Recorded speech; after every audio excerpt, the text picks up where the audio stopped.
In earlier times, even after the profession of architect replaced the master mason, the architect often worked alone without other consultants and designed and completed projects purely in response to clients' requirements, working with the contractor and his craftsmen. Over time, the professions of structural engineer, mechanical and electrical engineer, and quantity surveyor, in conjunction with the architect, formed what was known as the design team. This team acted as a group, working together to achieve the design and the delivery of buildings. But changes were also occurring here. In the same way that the representation of drawings was changing, the entire construction industry was undergoing seismic shifts. The limited team of architect, engineer, and quantity surveyor was beginning to expand to include a vast collection of new consultants from a range of professional disciplines.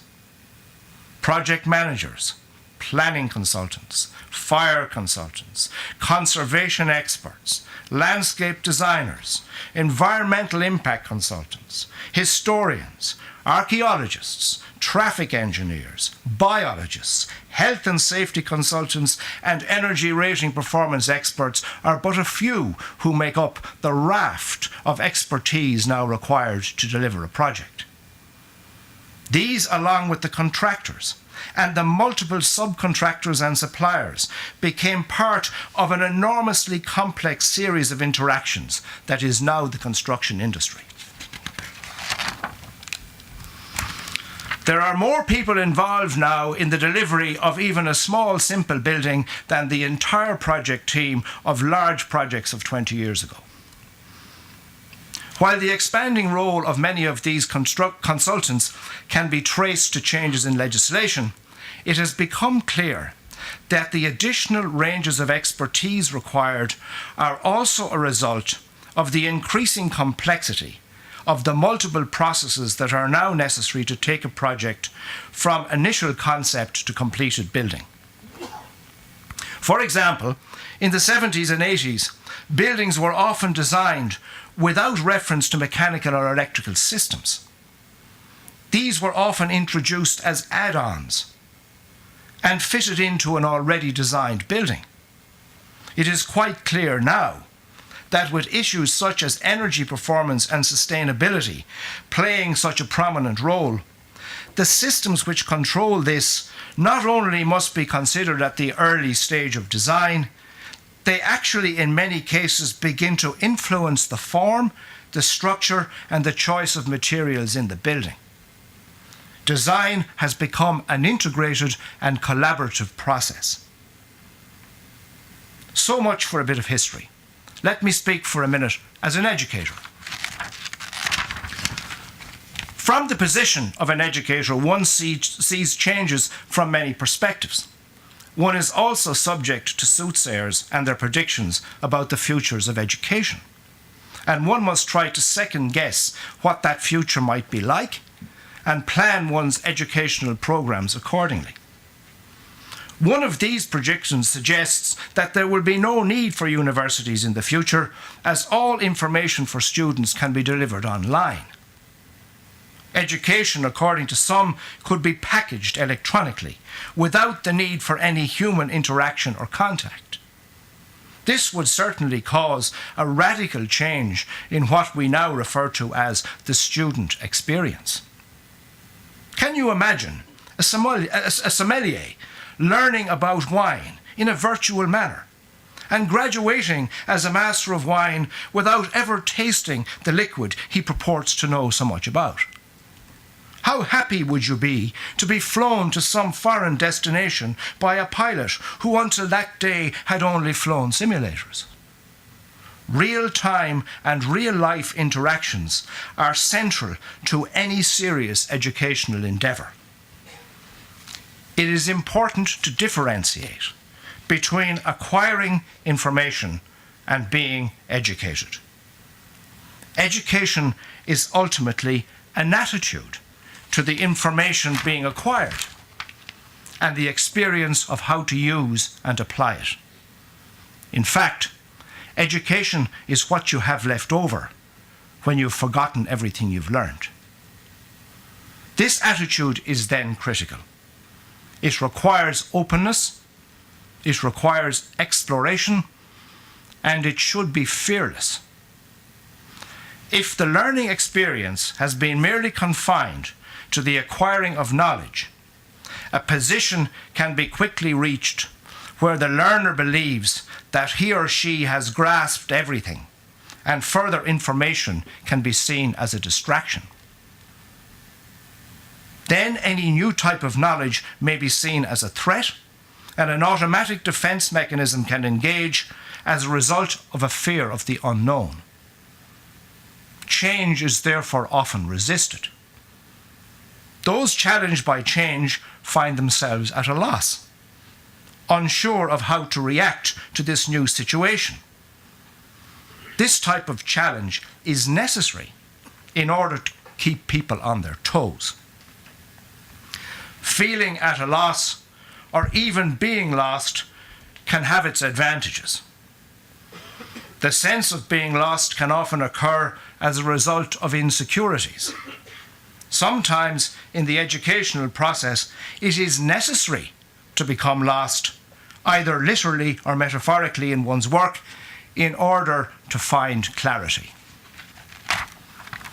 In The Pirates of the Caribbean, at World's End, Captain Barbossa said, "We are proper lost now, mateys. Sure, you have to be lost to find the places that can't be found. Elsewise, everyone would know where they were." Despite the occasional sense of being lost, or even disorientated, the path along which architecture specifically, and the construction industry in general, can easily be traced. It can be traced through the history of the various developments in communication. The pencil and the perspective became the computer drawing and the virtual image. Enormous advances and refinements have occurred with the development of the computer packages. The capabilities of combining photography and graphics, even to the point that some digital images are so realistic that a casual observer cannot tell if the image represents a design proposal or is a photograph of a completed building. We are now presented with building information modelling, BIM, and what it implies. It places us at a new crossroads. We are presented with new ideas and new information. But this, I believe, is a crossroads with a difference. BIM is not just a new and more advanced computer system with more complex form of graphics. It is a different way of thinking, a different way of communicating and sharing information. It is a paradigm shift in the interactions that can take place during the process of design and realization. It allows input from all those involved in the process from the earliest stages of design. It can be feared by some, as it appears that almost every Tom, Dick and Harry can now enter the ivory tower that may have been considered the sole realm of the designer. The designer may be the person who feels the threat the most.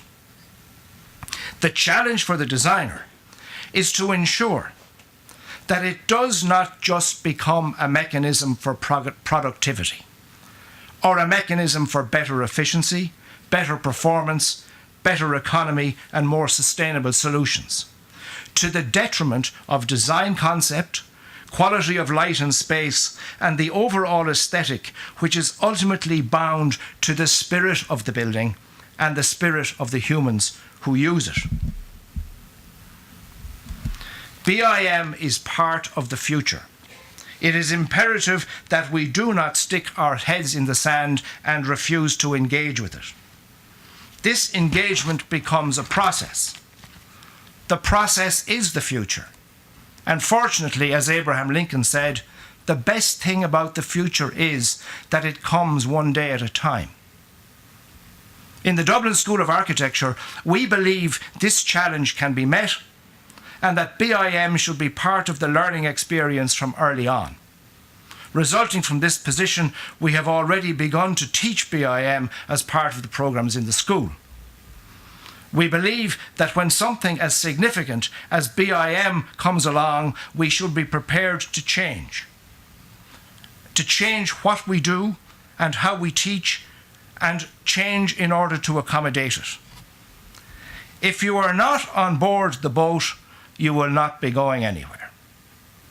We must avoid the possibility of being left out because we think we don't want to change the mental position we currently have. This has meant that we stand at this new crossroads and we must contemplate the possibility of having to change direction. So be it. There may be a significantly greater risk if we don't change direction. You cannot be a leader unless you map out the route. In mapping out the route, you decide the route. In doing this, you must be prepared to change direction, and change direction perhaps many times. The Chinese philosopher and sage and the founder of Taoism, Lao Tzu, said, "If you do not change direction, you are in grave danger of ending up where you're heading." We can no longer be under the illusion that we know what will happen or that things will continue as they always have done. The future is no longer what it used to be.